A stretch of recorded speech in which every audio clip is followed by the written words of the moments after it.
আসসালামু আলাইকুম রহমতুল্লাহ। সবাইকে ইসলামিক রিসার্চ এপিসোডের চতুর্থ পর্বে স্বাগতম।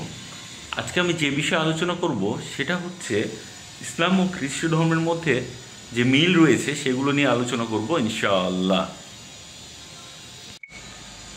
ইসলাম ও খ্রিস্ট ধর্মের মধ্যে যে মিল রয়েছে সেটা বলার আগে আমি সূরা আল ইমরানের 64 নম্বর আয়াতটি তেলাওয়াত করতে চাই।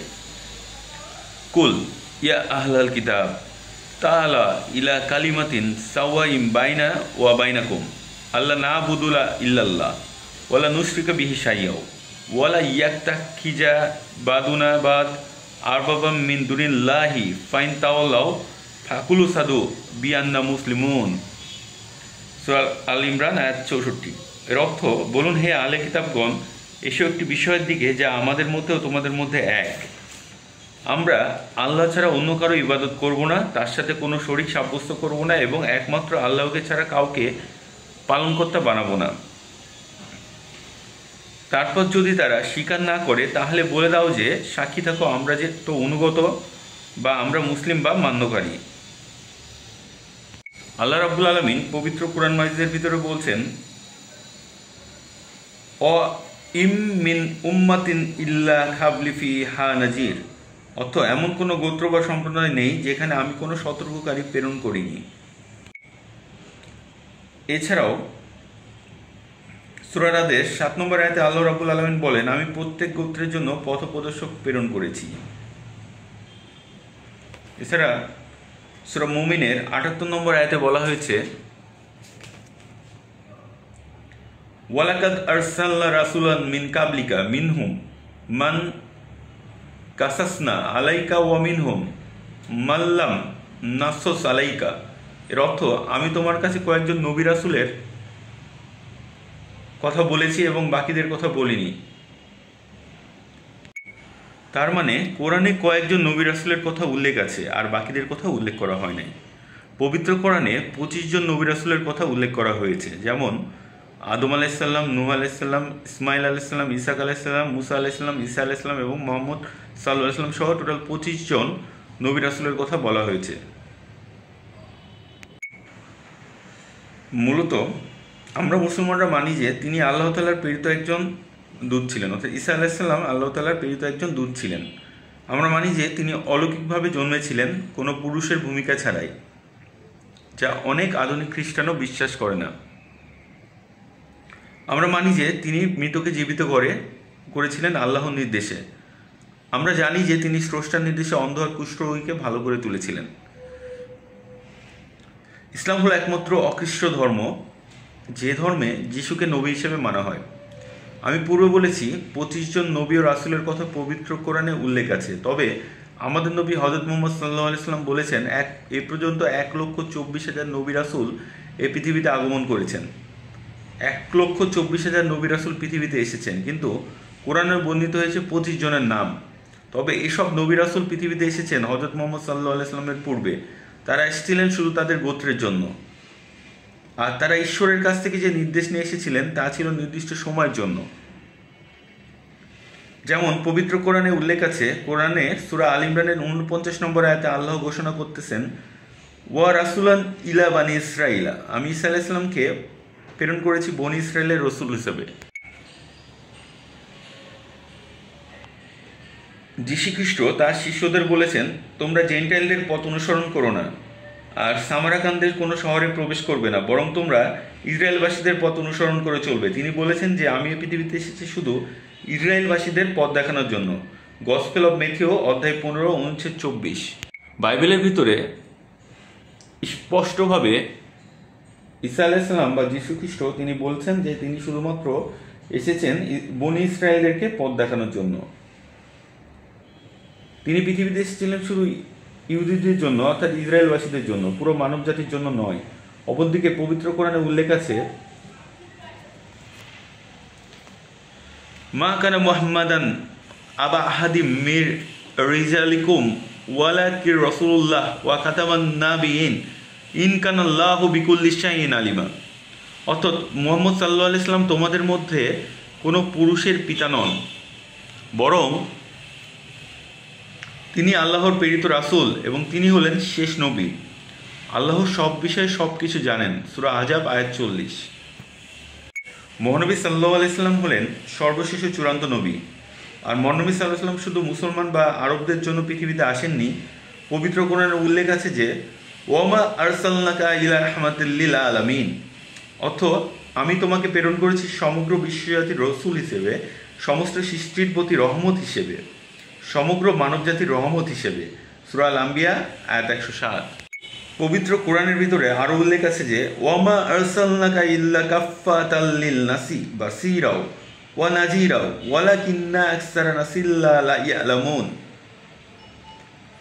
অর্থ আমি তো তোমাকে সমগ্র মানবজাতির জন্য সুসংবাদদাতা ও সতর্ককারী হিসেবে পাঠিয়েছি, কিন্তু অধিকাংশ মানুষই তা জানে না।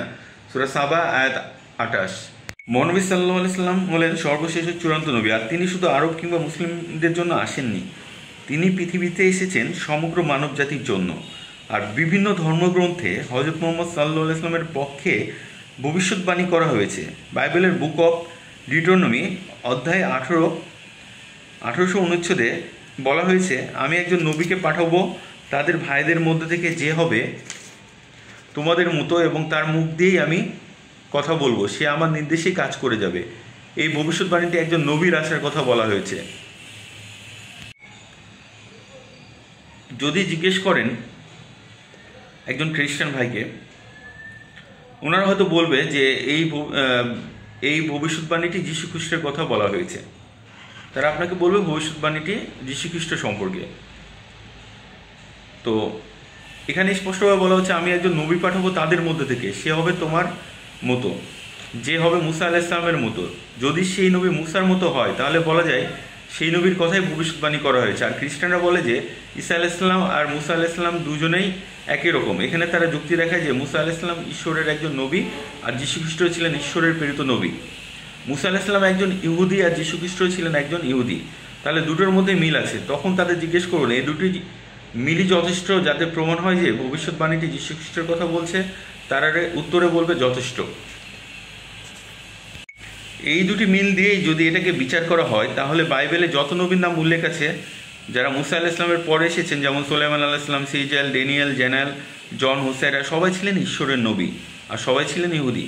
তবে মুসা আলাইহিস সালামের পরে যে সমস্ত নবীর কথা পবিত্র বাইবেলে উল্লেখ আছে, তারা সবাই এই সত্য দুটো পূরণ করেছে। যদি ভালো করে দেখেন বুক অফ ডিউটেরোনমির 18 নম্বর অধ্যায়ের 18 অনুচ্ছেদে এই ভবিষ্যৎবাণীটি, তাহলে দেখবেন এটি মিলে যায় শুধু সর্বশেষ ও চূড়ান্ত নবী হযরত মুহাম্মদ সাল্লাল্লাহু আলাইহি সাল্লামের সাথে।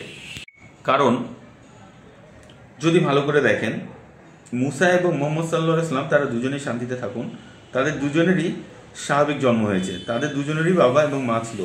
যীশু খ্রিস্ট সম্পর্কে পবিত্র কোরআন বলছে, সূরা আল ইমরানের 43 থেকে 47 নম্বর আয়াতে উল্লেখ আছে যে তিনি অলৌকিকভাবে জন্মেছেন কোনো পুরুষের ভূমিকা ছাড়াই। একথা আছে বাইবেলে গসপেল অফ ম্যাথিউ অধ্যায় 1 অনুচ্ছেদ 18 এবং গসপেল অফ লুক অধ্যায় 1 অনুচ্ছেদ 35-এ বলা হয়েছে যে যিশু অলৌকিকভাবে জন্মগ্রহণ করেছিলেন, তার কোনো মানুষ বাবা ছিল না। তাহলে দেখতে পাচ্ছেন যে হযরত মুসা আলাইহিস সালাম এখানে হযরত মুহাম্মদ সাল্লাল্লাহু আলাইহি সাল্লামের মতো, কিন্তু যীশু খ্রিস্টের মতো তিনি নন। তারা দুজনেই মুহাম্মদ ও মুসা আলাইহিস সালাম বিবাহিত ছিলেন এবং তাদের সন্তান ছিল। বাইবেল অনুযায়ী যীশু খ্রিস্ট বিবাহিত ছিলেন না এবং তার কোনো সন্তানও ছিল না। এছাড়াও হযরত মুহাম্মদ সাল্লাল্লাহু আলাইহি সাল্লাম, মুসা আলাইহিস সালাম, তাদের দুজনেরই স্বাভাবিক মৃত্যু হয়েছে। যীশু খ্রিস্ট স্বাভাবিকভাবে মারা যাননি। পবিত্র কোরআনে সূরা নিসার 157 থেকে 58 নম্বর আয়াতে বলা হয়েছে যে আল্লাহ যীশু খ্রিস্টকে তার কাছে তুলে নিয়েছেন, তিনি মারা যাননি। আর চার্চের কথা অনুযায়ী বাইবেলে বলছে যে যীশু খ্রিস্টকে ইহুদিরা ক্রুশবিদ্ধ করে হত্যা করেছে। দুটো ধর্মগ্রন্থ অনুযায়ী তিনি স্বাভাবিকভাবে মারা যাননি। তাহলে হযরত মুসা আলাইহিস সালাম কখনোই যীশু খ্রিস্টের মতো ছিলেন না। মুসা এবং হযরত মুহাম্মদ সাল্লাল্লাহু আলাইহি সাল্লাম দুজনেই শান্তিতে থাকুন, তাদের দুজনকেই তার লোকেরা গ্রহণ করেছিল, তাদের কথা মেনে নিয়েছিল। গসপেল অফ জন অধ্যায় 1 অনুচ্ছেদ 1-এ বলছে, যখন যিশু আসলেন তার লোকেরা তাকে মেনে নিল না। মুসা এবং মুহাম্মদ দুজনেই শান্তিতে থাকুন, তারা শুধু আল্লাহর প্রেরিত দূতই ছিলেন না, তারা রাজাও ছিলেন। রাজা মানে তারা কাউকে শাস্তি দিতে পারতেন, আর তারা মৃত্যুদণ্ড দিতে পারতেন। যারা অপরাধ করত তাদের শাস্তি দিতেন। আল্লাহ নবী হওয়ায়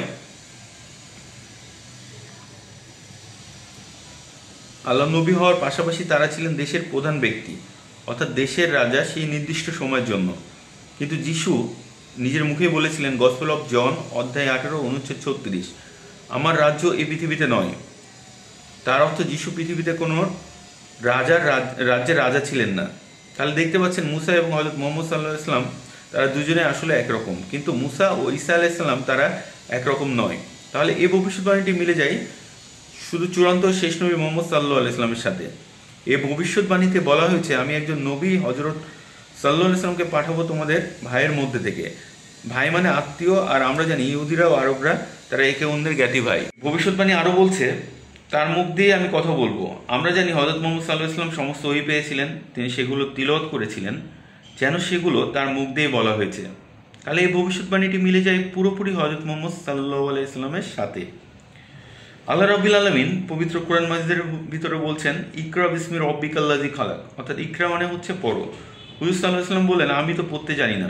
তার এই কথাটি ঠিক ভবিষ্যৎবাণী করা হয়েছে ওল্ড টেস্টামেন্ট বুক অব আইজারায় অধ্যায় 29 অনুচ্ছেদ 12-তে। এছাড়া উল্লেখ আছে সং অফ সলোমন অধ্যায় 5 অনুচ্ছেদ 16-তে। তো যেটা আমি বলতেছিলাম যে ওল্ড টেস্টামেন্টের বুক অব আইজারায় অধ্যায় 29 অনুচ্ছেদ 12, এছাড়া উল্লেখ আছে সং অফ সলোমনে অধ্যায় 5 অনুচ্ছেদ 16-তে। এতে বলা হয়েছে, তার কথাগুলো খুব সুন্দর, সব কিছু মিলিয়ে মনোরমভাবে এখানে স্পষ্টভাবে বলা হয়েছে। যদি ভালো করে দেখেন, হিব্রু ভাষায় ইমে শব্দটিতে সম্মান বোঝানো হয়। তো এখানেও স্পষ্টভাবে মুহাম্মদ সাল্লাল্লাহু আলাইহি ওয়াসাল্লামের কথা উল্লেখ আছে। এছাড়াও আলহামদুলিল্লাহ আল্লাহর রহমতে নিউ টেস্টামেন্টেও মুহাম্মদ সাল্লাল্লাহু আলাইহি ওয়াসাল্লামের উপর ভবিষ্যৎবাণী করা হয়েছে। বাইবেলের গসপেল অফ জন অধ্যায় 14 অনুচ্ছেদ 16-তে যিশু খ্রিস্ট তার শিষ্যদের বলছেন যে, আমি আমার পিতাকে বলবো তোমাদের জন্য একজন পথ প্রদর্শক পাঠাতে। গসপেল অফ জন অধ্যায় 15 অনুচ্ছেদ 34, যখন আমার পিতা পরামর্শক পাঠাবেন যে আমার প্রশংসা করবে। এরপর উল্লেখ আছে গসপেল অফ জন অধ্যায় 16 অনুচ্ছেদ 7, আমি তোমাদের সত্য কথা বলি যে এটাই মঙ্গল যদি আমি চলে যাই। যদি আমি না চলে যাই তবে সেই পরামর্শক আসবেন না। এখন এই পরামর্শক শব্দটা আপনারা এখনকার বাইবেলে পাবেন। এটা আসলে পেরাক্লিটস, যেটা পেরিক্লিটস শব্দটার অপভ্রংশ। পেরিক্লিটস শব্দটার অর্থ যে প্রশংসা করে, যার প্রশংসা করা। এই শব্দটির আরবি হলো মুহাম্মদ, আর যে প্রশংসা করে তার অর্থ হলো আহমদ। আলহামদুলিল্লাহ এই দুটি নামই মুহাম্মদ সাল্লাল্লাহু আলাইহি ওয়াসাল্লামের। পবিত্র কোরআন মাজিদের ভিতরে আছে যে ঈসা আলাইহিস সালাম মরিয়মের পুত্র, তাকে পাঠানো হয়েছিল বনী ইসরায়েলের রসুল হিসেবে। আর তিনি বলেছেন, আমি সে আইনকে সমর্থ করতে এসেছি যা আমার আগে এসেছে, আর সুসংবাদ দিচ্ছি আমার পরে আরেকজন রাসূল আসবেন যার নাম হবে আহমদ, তিনি শান্তিতে থাকুন। তাহলে কোরআন বলছে তিনি তার নিজের মুখে এই ভবিষ্যৎবাণীটির কথা বলেছেন। তাহলে মূল শব্দটা হলো পেরিক্লিস, যাকে প্রশংসা করা হয় বা যে প্রশংসা করে, এর অপভ্রংশ হলো পেরাক্লিস, যার অনুবাদ করা হয়েছে পরামর্শ। এছাড়াও আরও উল্লেখ আছে গসপেল অফ জন অধ্যায় 16 অনুচ্ছেদ 12 থেকে 14-তে যে, আমি তোমাদেরকে আরও কিছু কথা বলবো, কিন্তু তোমরা সেগুলো এখন মেনে নিতে পারবে না, কারণ সেই সত্যের আত্মা যখন আসবে সেই তোমাদের সত্যের পথে নিয়ে যাবে। সে তার নিজের কথা বলবে না, যে ওই সে পাবে সেগুলোই সে বলবে, আর সে আমার হয়ে সাক্ষ্য দিবে, সে আমার প্রশংসা করবে, সে তোমাদের ভবিষ্যতের কথা বলবে। এখানে বাইবেলে যে সত্য আত্মার কথা বলা হয়েছে, এটাই সর্বশেষ নবী হযরত মুহাম্মদ সাল্লাল্লাহু আলাইহি ওয়াসাল্লামের কথা বলা হয়েছে। এছাড়াও পবিত্র কোরআন মাজিদের ভিতরে সূরা ইব্রাহিমের 52 নম্বর আয়াতে বলা হয়েছে, এটা মানব জাতির জন্য একটা বার্তা, যাতে তারা সতর্ক হয়ে যায় এবং জানতে পারে স্রষ্টা কেবল একজনই, এবং যাতে বোধশক্তি সম্পন্ন লোকেরা উপদেশ গ্রহণ করে। সূরা ইব্রাহিম 52। এছাড়াও পবিত্র কোরআন মাজিদের ভিতরে সূরা বাকারার 185 নম্বর আয়াতে বলা হয়েছে, উল্লেখ আছে যে পবিত্র রমজান হলো সেই মাস যে মাসে পবিত্র কোরআন নাজিল হয়েছে এই পৃথিবীতে মানবজাতির দিশারি হিসাবে এবং সত্য মিথ্যার পার্থক্যকারী রূপে। পবিত্র কোরআনে সূরা জুমার 41 নম্বর আয়াতে বলা হয়েছে, আমি তোমাদের প্রতি নাজিল করেছি, অর্থাৎ মুহাম্মদ সাল্লাল্লাহু আলাইহি ওয়াসাল্লামের প্রতি এই কিতাব মানবজাতিকে পথ দেখানোর জন্য এবং সত্য মিথ্যাকে পার্থক্যকারী রূপে। এছাড়াও সহিহ বুখারীর খণ্ড 1 হাদিস নম্বর 7-এ বলা হয়েছে, এখানে শুধু মুসলমান বা আরবদের কথা বলা হয়নি, বলা হয়েছে পুরো মানব জাতির কথা। তাহলে সর্বশেষ ও চূড়ান্ত কিতাব নাজিল হয়েছে পুরো মানব জাতির জন্য। সেজন্য পবিত্র কোরআনের পূর্বে যতগুলো আসমানি কিতাব এসেছিল সেগুলো একটি নির্দিষ্ট সময়ের জন্য এসেছিল। সেজন্য আল্লাহ তাআলা এগুলোর বিশুদ্ধতার জন্য কিছু করেননি। বর্তমানে যে আসমানি কিতাবগুলো আছে তার মধ্যে যেটা পূর্বে মতে আছে সেটা হলো পবিত্র কোরআন। আর ইলম মুর, যে একজন ইসলামের কড়া সমালোচক, তিনি বলেছেন আর কোনো ধর্মগ্রন্থ নেই যা পবিত্র কোরআনের মতো বিশুদ্ধতা বজায় রাখতে পেরেছে। 1200 বছর ধরে। তিনি কথা বলেছেন 200 বছর পূর্বে। আমাদের প্রিয় নবী সাল্লাল্লাহু আলাইহি ওয়াসাল্লাম বলেছেন যে ইসলাম দাঁড়িয়ে আছে 5টি স্তম্ভের উপরে। এই 5টি স্তম্ভ হলো, প্রথমটি হলো লা ইলাহা ইল্লাল্লাহু মুহাম্মাদুর রাসূলুল্লাহ সাল্লাল্লাহু আলাইহি সাল্লাম, আল্লাহ ছাড়া কোনো উপাস্য নেই এবং মুহাম্মদ আল্লাহর প্রেরিত রাসূল। দ্বিতীয়টি হলো নামাজ, তৃতীয়টি হলো যাকাত, চতুর্থটি হলো হজ এবং পঞ্চম হলো রোজা। প্রথমটি হলো আল্লাহ ছাড়া কোনো মাবুদ নেই এবং মহানবী সাল্লাল্লাহু আলাইহি ওয়াসাল্লাম প্রেরিত রাসূল। তো আল্লাহ সম্পর্কে একটি ধারণা পবিত্র কোরআনে উল্লেখ আছে যে সূরা বাকারা আয়াত নম্বর 177, পূর্ব পশ্চিম দিকে তোমাদের মুখ ফেরানোতে পুণ্য নেই, তবে পুণ্য আছে সেখানে যদি আল্লাহকে বিশ্বাস করো, মৃত্যুর পর পরজীবনকে বিশ্বাস করো, আসমানি কিতাবে বিশ্বাস করো, ফেরেশতাদের বিশ্বাস করো, নবীদের বিশ্বাস করো, আর বিশ্বাস করো তাকদিরে বা ভাগ্যে। এছাড়াও পবিত্র কোরআন মাজিদের ভিতরে সূরা আল ইমরানের 64 নম্বর আয়াতে বলা হয়েছে, বলো হে কিতাবের অনুসারীরা, বলো হে ইহুদি ও খ্রিস্টানেরা, এসো সেই কথায় যা আমাদেরও তোমাদের মধ্যে এক। আমরা আল্লাহ ছাড়া কারো ইবাদত করি না, আমরা কোনো কিছুকে তার শরিক করি না, আমাদের মধ্যে হতে কাউকে মাবুদ বলে স্বীকার করি না, আল্লাহ ছাড়া আর কারো ইবাদত করি না। যদি তোমরা মুখ ফিরিয়ে নাও, তোমরা সাক্ষী থাকো আমরা মুসলিমরা নিজেদের সমর্পণ করি আল্লাহর কাছে। পবিত্র কোরআনের এই আয়াত আমাদের পথ দেখাচ্ছে যে কিভাবে আহলে কিতাবদের সাথে ইহুদি ও খ্রিস্টানের কথা বলতে হবে। এসব সেই কথাই যা আমাদেরও তোমাদের মধ্যে এক। প্রথম মিলটা হচ্ছে আল্লাহ ছাড়া আমরা আর কারো ইবাদত করি না। ইসলাম ধর্মের মহান আল্লাহর ধারণা সম্পর্কে খুব সুন্দর একটি সংজ্ঞা আছে। কোরআনের শেষ পারায় সূরা ইখলাসে আছে, কুলু আল্লাহু আহাদ আল্লাহুস সামাদ লাম ইয়ালিদ ওয়া লাম ইউলাদ ওয়া লাম ইয়াকুল লাহু কুফুয়ান আহাদ। বলো তিনি আল্লাহ এক ও অদ্বিতীয়, তিনি অবিনশ্বর এবং চিরস্থায়ী, তিনি কাউকে জন্ম দেননি এবং কারো কাছ থেকে জন্ম নেননি, তার সমকক্ষ কেউ নেই। এই হলো পবিত্র কোরআন অনুযায়ী আল্লাহ তাআলার 4 লাইনের সংজ্ঞা।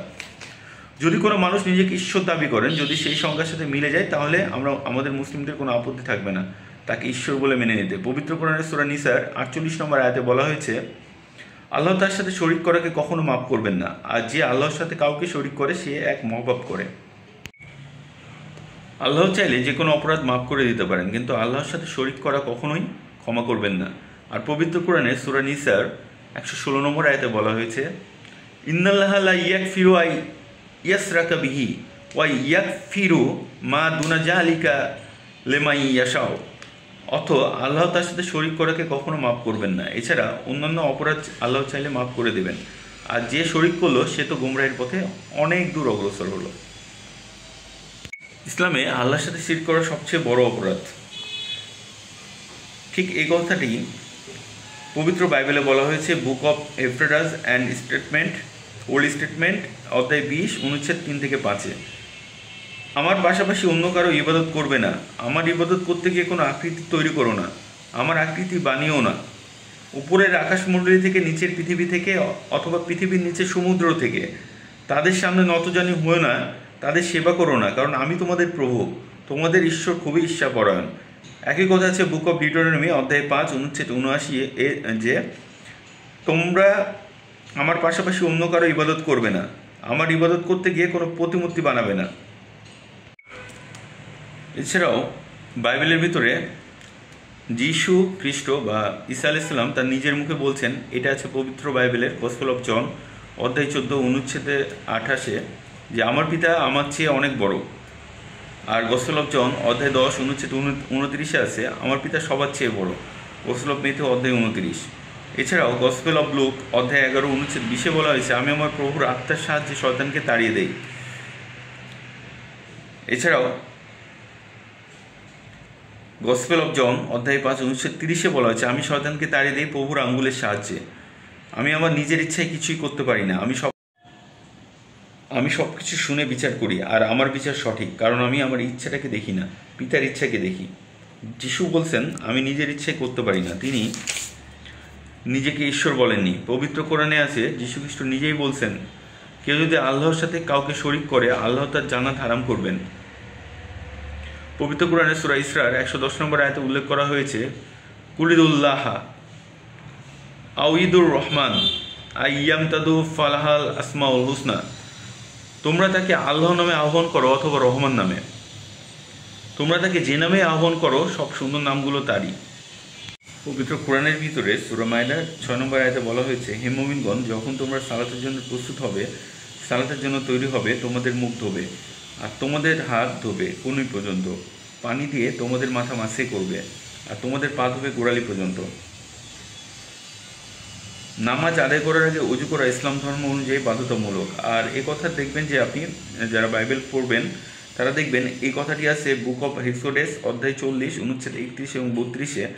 আদম তাদের সন্তানদের নিয়ে তাদের হাত ও পা ধুয়ে ফেলল, আর যখন তারা মন্দিরের ভেতর প্রবেশ করলো সেখানে তারা প্রভুর সামনে যাওয়ার আগে হাত পা ধুয়ে নিল। এটা আছে বুক অফ এক্সের অধ্যায় 21 অনুচ্ছেদ 26-এ। পল অন্যান্য লোকদের সাথে পরের দিন পরিষ্কার হয়ে তারপর প্রভুর সামনে গেল। তাহলে উজু করার প্রয়োজন আছে। খ্রিস্টান ধর্ম এবং ইসলামে ইবাদত করার আগে অবশ্যই পবিত্রতা বা উজু করে পবিত্র হয়ে ঈশ্বরের সামনে ইবাদত করার নিয়ম। তো এই ক্ষেত্রে দুইটা ধর্মের মধ্যেই সিমিলারিটিস আছে। এছাড়াও আল্লাহ রাব্বুল আলামিন পবিত্র কোরআন মাজিদের ভিতরে সূরা হাসরের 7 নম্বর আয়াতে বলছেন, কাইলা ইয়াকুনা দুলাতাম বাইনাল আগ্নি মিনকুম, অর্থ ধনীদের ঐশ্বর্য কেবল তাদের মধ্যে আবর্তন করে না।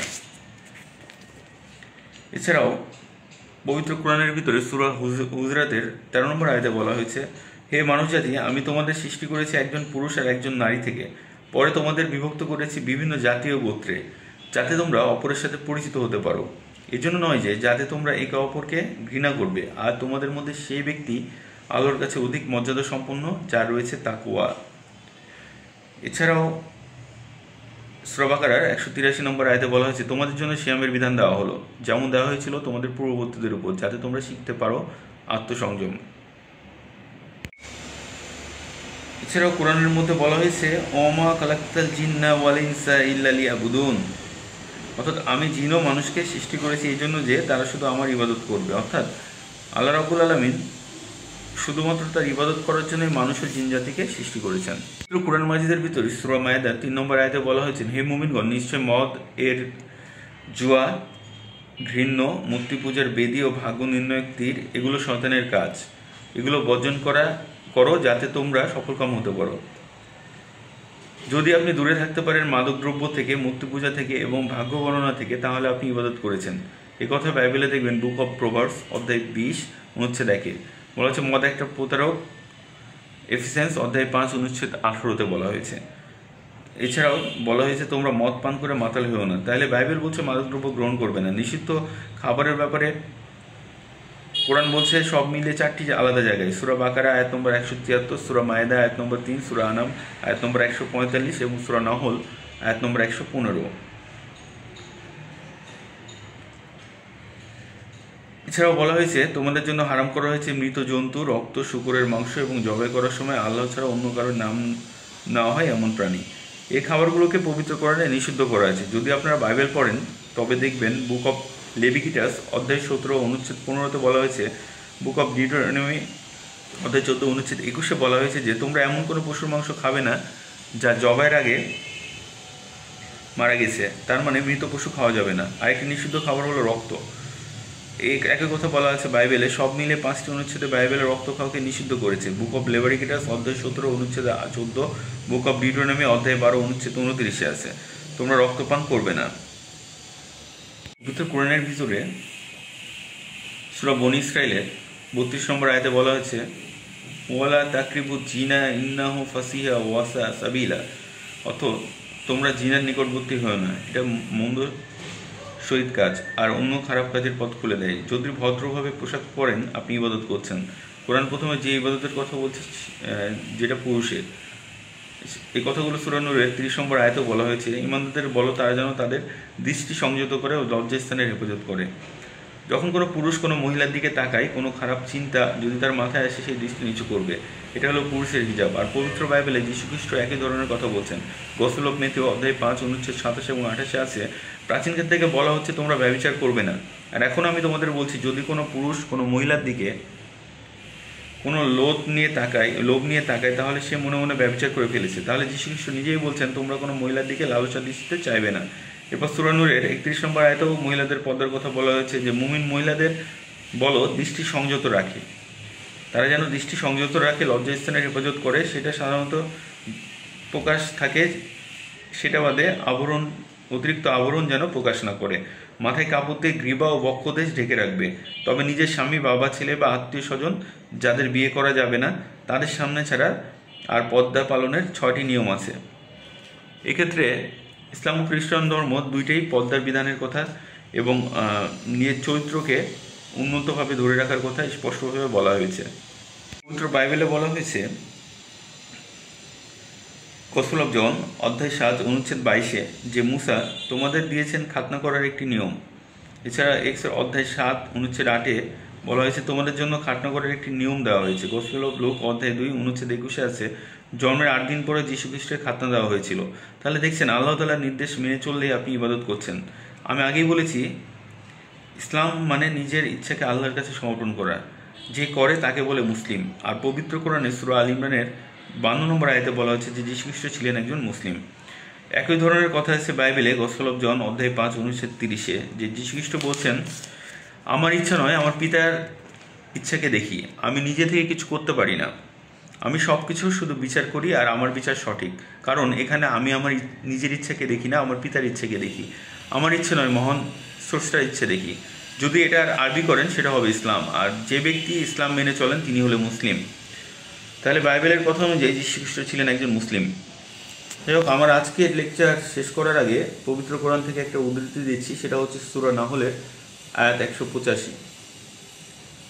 উদু ইলা সাবিলি রাব্বিকা বিল হিকমাতি ওয়াল মাউইজাতিল হাসনাতি ওয়া জাদিলহুম বিল্লাতি হিয়া আহসান। এর অর্থ, মানুষকে তোমার প্রভুর দিকে আহ্বান করো হিকমতের ও সদুপদেশ দ্বারা এবং তাদের সাথে তর্ক করো যুক্তি দেখাও সবচেয়ে উত্তম পন্থায়। আল্লাহ রাব্বুল আলামিন প্রত্যেককে আমার প্রতিটা কথা এবং কোরআন ও হাদিস এবং বাইবেলে যে কোটগুলো আমি বললাম, যে কথাগুলো বললাম, সেগুলো সকলকে বোঝার এবং সেই অনুযায়ী আমল করার তৌফিক দান করুক। এবং একটি কথা সবার মনে রাখা উচিত যে ইসলাম ধর্ম খ্রিস্টান ধর্মের ঈশ্বর এবং ইসলাম ধর্মের আল্লাহ এবং হিন্দু ধর্মের ভগবান কেউ আলাদা নয়। ঈশ্বর এক ও অদ্বিতীয়। সেটা হচ্ছে সর্বশক্তিমান আল্লাহ রাব্বুল আলামিন, যিনি এই পৃথিবীর সব কিছু সৃষ্টি করেছেন। আল্লাহ সকলকে এই কথাটা বোঝার এবং অন্তর অনুধাবন করে সেই অনুযায়ী আমল করার তৌফিক দান করুক। ওয়া আখিরু দাওয়ানা আলহামদুলিল্লাহি রাব্বিল আলামিন। আসসালামু আলাইকুম ওয়া রাহমাতুল্লাহি ওয়া বারাকাতুহু।